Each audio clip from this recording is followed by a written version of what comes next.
Ao ler as Escrituras, muitas vezes eu fico me perguntando por que os heróis da fé, homens de bem, pessoas boas, passaram por tantas lutas? Por que os profetas de Deus, que foram instrumentos da comunicação divina, aconselhando as pessoas a seguirem o caminho reto, o caminho bom, foram tão perseguidos, muitos mortos? E o exemplo maior, o próprio Senhor Jesus, que só fez o bem a todos, curou tantas pessoas, libertou tantas outras, só fez o bem a todos, foi perseguido, humilhado e morto. A Bíblia fala sobre os muitos inimigos. Salmos 38, versículos 19 e 20 está escrito: mas os meus inimigos, no plural, estão vivos e são fortes, e os que sem causa me odeiam se engrandecem. Os que dão mal pelo bem são meus adversários. Por quê? Porque eu sigo o que é correto, o que é certo, o que é bom. Esta é, na verdade, uma questão difícil de responder. Por que nós temos tantos inimigos aqui na Terra? E quem são estes inimigos? A Bíblia diz que o mundo é inimigo daqueles que são cidadãos do céu, daqueles que são peregrinos no planeta Terra. O mundo é inimigo daquele que busca as coisas que são de cima. Por quê? Porque nós não somos do mundo. Foi o próprio Senhor Jesus quem falou isso. E ele disse mais na sua palavra, pela sua palavra, usando o apóstolo Paulo: não ameis o mundo, nem o que no mundo há. Por isso que o mundo nos odeia, quer ver a nossa destruição. O mundo investe pesado para nos tirar dos caminhos do Senhor. Aquele que é amigo do mundo se constitui inimigo de Deus, de forma que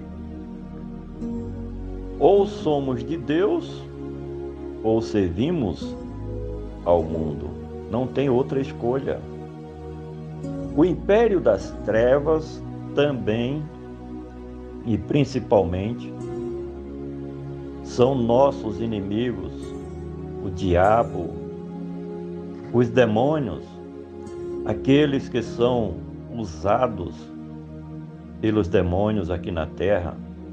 Os instrumentos dos demônios se levantam sem causa contra os servos de Deus. A Bíblia diz que o diabo vive bramando como leão, buscando a quem possa tragar. Ele veio e está na terra para matar, roubar e destruir. A nossa luta, diz a palavra de Deus, que é contra os principados, as potestades e os poderes das trevas. Outro inimigo perigosíssimo é a nossa própria carne.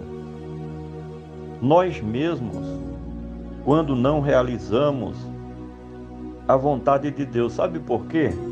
Porque quem está na carne não pode agradar a Deus. E todos aqueles que vivem praticando as obras da carne, diz o Evangelho que não herdarão o reino de Deus. E a inclinação da carne gera o quê? A morte. E não somente morte física, mas principalmente a morte espiritual. O pecado, a rebelião, a desobediência se constitui inimigos da nossa alma. Quando nós vivemos, quando o ser humano vive escravizado pelo pecado, ele não serve a Deus. O pecado separa o homem de Deus. O pecado mata. Toda alma que pecar contra o Senhor deliberadamente, não se arrepender, não ser transformada em uma nova criatura, o ser humano, ele vai morrer espiritualmente. Quem mais são os nossos inimigos? A fim de não servirmos como é o nosso dever ao Deus único e verdadeiro.